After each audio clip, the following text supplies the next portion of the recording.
Hello and welcome to another edition of the Moving Iron Podcast. This podcast is proudly provided by Axon, helping dealers move more iron for almost 100 years. Find out more at axontire.com. Axon was started almost 100 years ago out of a passion for keeping agriculture moving. It's that same passion that drives them today. With a vision for a better experience for both farmer and dealer, they set out to create a better way to move more iron. When you partner with Axon, you get immediate access to a full range of products and solutions designed to meet the complex needs of today's grower. Axon carries all major brands and sizes of tires, wheels, and tracks. From custom colors and sizes to fully customized wheels, you can have the solution for virtually any problem today's farmer is trying to solve. To find more or become an Axon dealer, please visit axontire.com. Moving iron in the 21st century. Hard-working people working hard for you and me. Moving iron, time and time again. Through the years you'll find us here.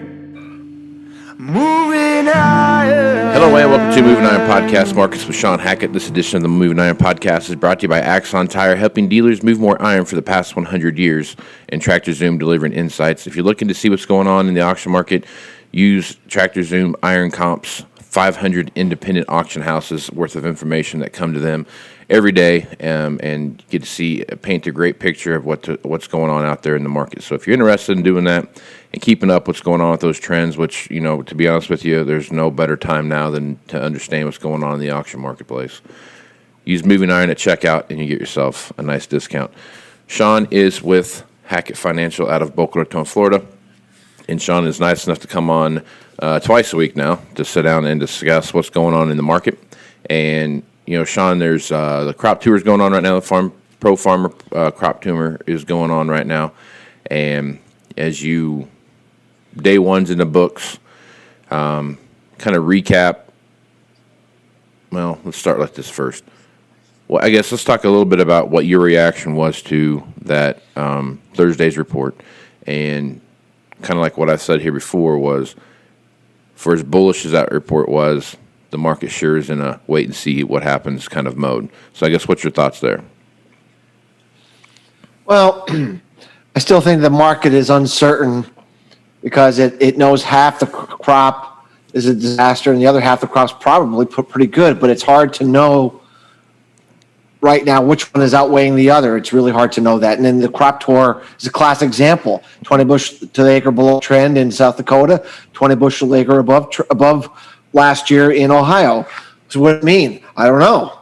Right? So I'm sure when they go to Illinois and they're going to go to Minnesota, we're going to keep getting this bifurcation. The USDA last week, made a surprise aggressive move to the downside on corn that they don't normally like to do, but I think they did it just because I think they looked at the crop conditions, which are well below last year, and said, we probably want to make some downward adjustments just in case our agronomy work here in September and October confirms. But it's still a guess, right? Mm-hmm. It's not an actual number based on agronomy. So I think the market's saying, okay, we get it, but until we get more harvest results, until the USDA gives us more results based upon agronomy, we're still, we're not sure we're going to go run with that number just quite yet. And then you throw into the mix, typically, it's a tough time of the year to rally markets. From this mid-August to mid-September, it's a really hard down seasonal period historically when harvest starts to get going. So in order to counteract that strong seasonal trend, you usually need adverse August weather.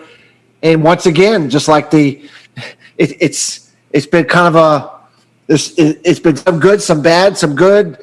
And now it looks like after this week, some rains are coming. So it's not giving this dome of hot, dry weather that's just going to, burn the crop off. We're just not getting that kind of clear weather problem here in August that's going to allow the market to want to rush in and buy against a typical down seasonal trend. So what we've been having is a whole lot of nothing, quite frankly. The market just stuck in neutral, trying to determine should it go down into the normal seasonal or should it break up And right now, it's not sure what it wants to do. Our best guess still is, as long as the weather for the last 2 weeks of August look cooler and wetter like it looks like it's going to be, our best guess is that we're gonna trend to the downside here in September, and the market will sell first and ask questions later if the crop results and if the USDA say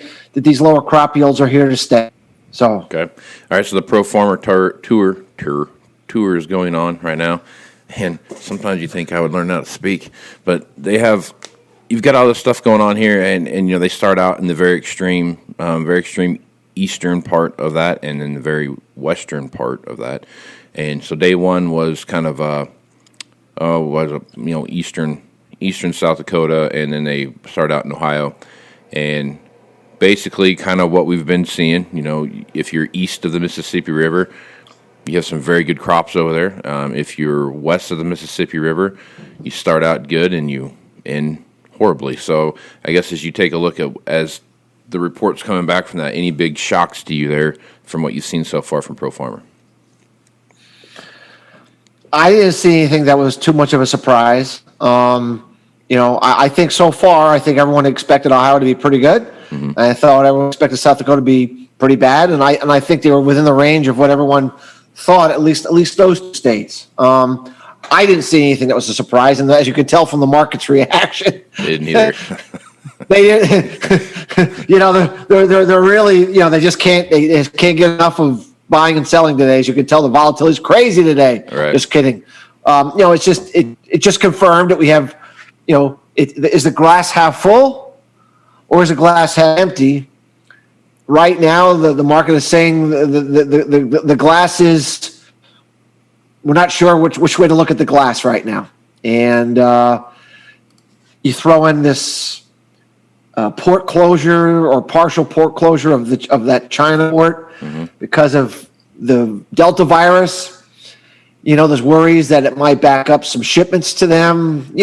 It's all fear. It doesn't mean it will happen, but there's a fear that it stays closed, that maybe some of these shipments that are supposed to go over there will be delayed, and if it gets delayed, then it gets backed up, and it's just, the market's searching for something to drive it, and we're just in a murky period right now. Not just for grains, by the way. If you look at most markets, they're just not going anywhere right now. It's a pretty quiet time for everything.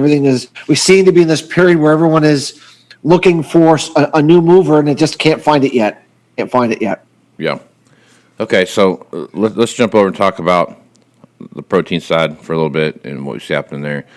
Cattle market has just been kind of bouncing along, right? There's not been a lot of movement one way or the other, and box beef prices keep rising. And so I guess as you take a look at that segment, the pork price and the cattle price, what are your thoughts there on those markets? The beef price, the beef has been good all year long. There's been no problem with the beef price. Mm-hmm. If the cattle guy got the beef price, he'd be having a record year. But he gets the cattle price, right. The beef price, unfortunately. Right. And so this wide disparity between the beef price and the cattle price continues to be there because of, the apparent lack of the ability to bring animals through because of the virus and employees not showing up and social distancing and just the fact that we don't have as much capacity as we probably should for all this extra demand that's come into the market. So, and once in a while, the animals back off and the price of cattle moves up, and then the cattle slaughter, the animals coming to the market increase, and then it brings up, as you said, we've been kind of just vacillating back and forth because we just don't have the capacity to handle this demand. It's unfortunate. If we had the capacity, then we would be seeing a cattle price much more in line with what's been going on with the beef price. We do believe, looking ahead, that the cattle numbers will be down and the number of animals coming to the market will be down, and that will allow for the throughput problem to be removed so that the cattle price can track the beef price. But we're not quite there yet. We think we got to get out of the fourth quarter. And once we get due and we get into the first quarter onward, we think that's where really, really exciting times for the cattle price will be there. So in the meantime, we're stuck grinding our way ever so higher, but it's like one step forward, it's a half step back. That seems to be what we've been doing right now. So I guess, okay, so Shawn, we take a look. The last Fed report came out about 2 weeks ago. They kind of hinted at some ideas that they're going to do some kind of start doing some tapering and look at raising some interest rates in 2023 and those kind of things. Didn't really do much. I mean, but the dollar has struggled here of late as far as value goes, which I mean is good for exports. But I guess as you take a look at the export market right now, and China's been coming to the table and buying some soybeans and those kind of things. You talked about just a minute ago here. You've talked about the port closures and coronavirus, and we're starting to see that kind of pop up a little bit all over the country, or all over the world, I guess. What's your thoughts there on export strength, and is there a reason to start kind of worrying about how if anything, coronavirus is going to start playing into what we see happening here? There was a big concern that we could have. Remember, we're going to be comparing exports to last year's blistering pace, Casey. Yeah. It's going to be a very difficult comparison. So I'm expecting to be down quite considerably from last year's high numbers, because probably the Chinese overbought, and because of the virus coming up, the port closures. The U.S., the Chinese economic numbers look terrible in the last reporting period. The U.S. U.S. consumer confidence numbers had the largest drop, or one of the largest drops ever. Yeah. Because people are getting worried about the future. I mean, that's usually not good for booming economic growth, because everyone's starting to worry about the virus, starting to worry about all the craziness going on, and saying, maybe we just need to pull back a little bit here and be a little more conservative. So, lumber prices completely crashing. We were at 1160 not too long ago. We're in the under 500. That probably means the housing market slowed down. I mean, that's usually a leading indicator. So, first of all, the Fed is not going to be raising interest rates. They're not going to be tapering. Not so long as these economic numbers are starting to slow down, and not so long as the virus is continuing to look problematic. They're not doing anything. If anything, they're going to print more money before too long. Bond yields are crashing.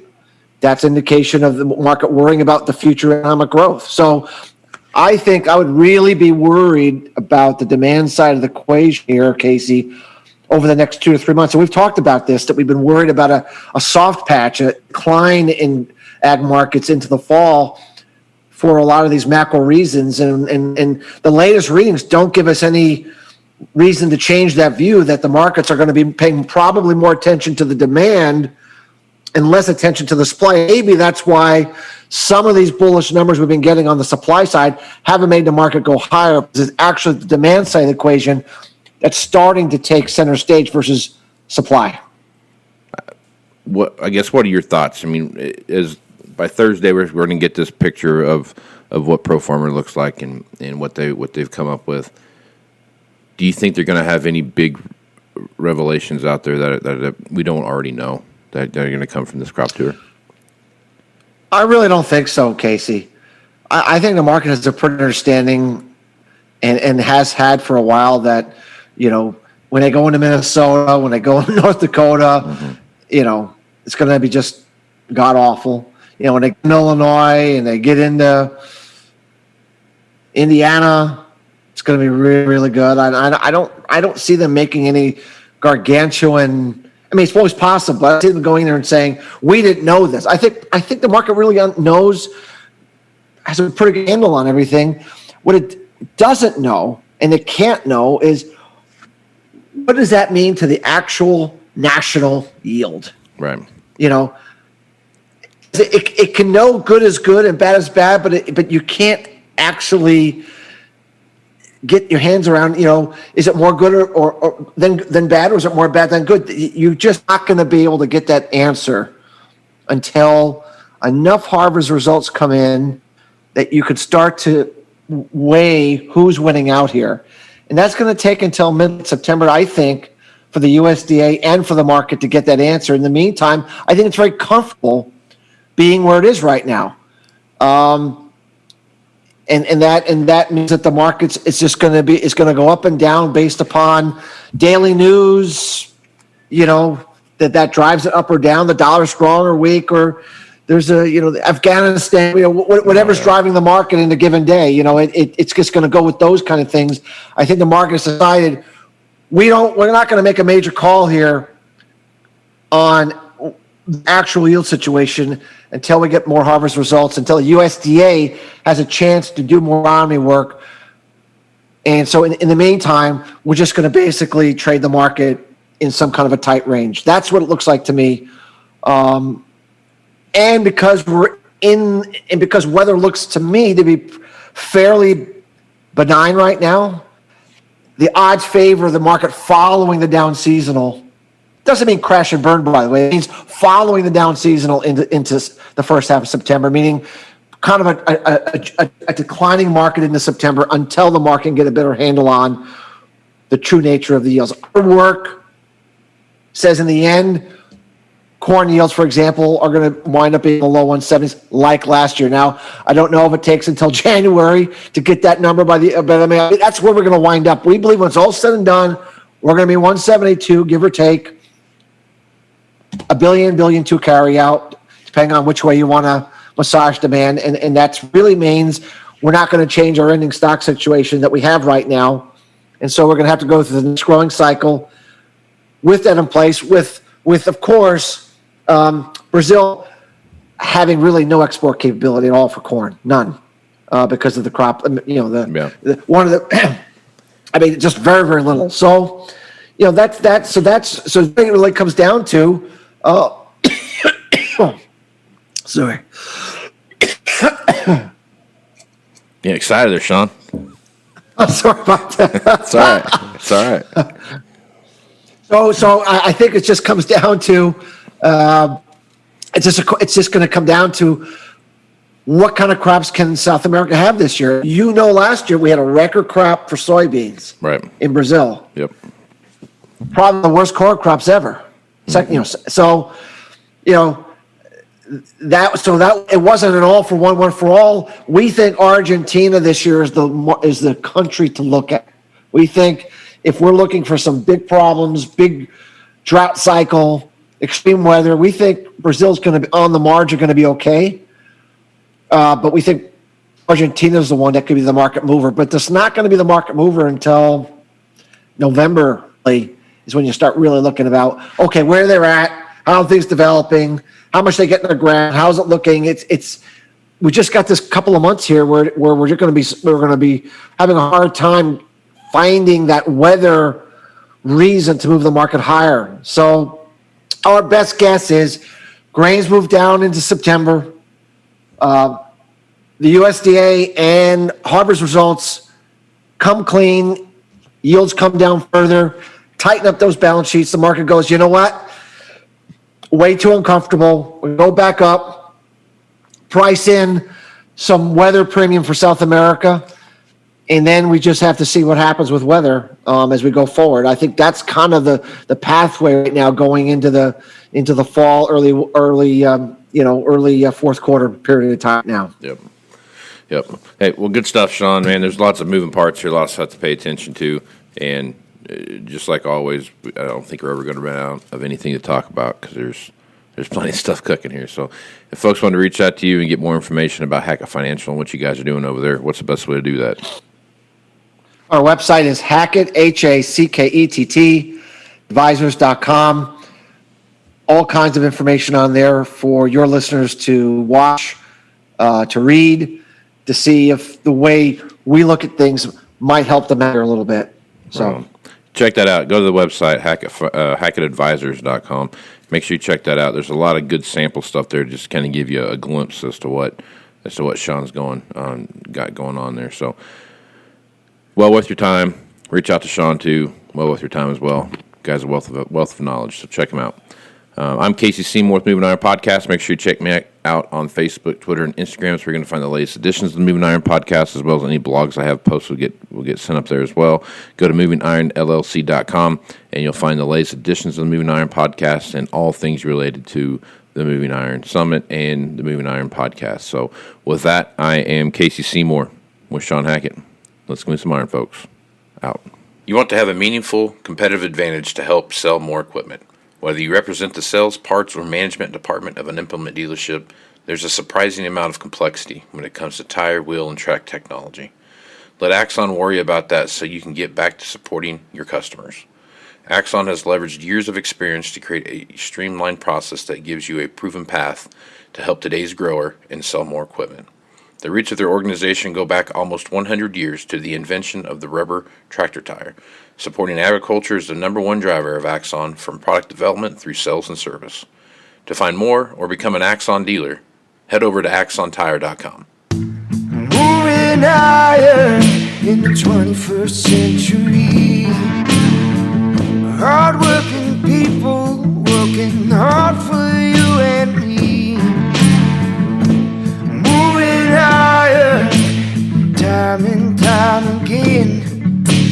Through the years you'll find us here. Moving higher.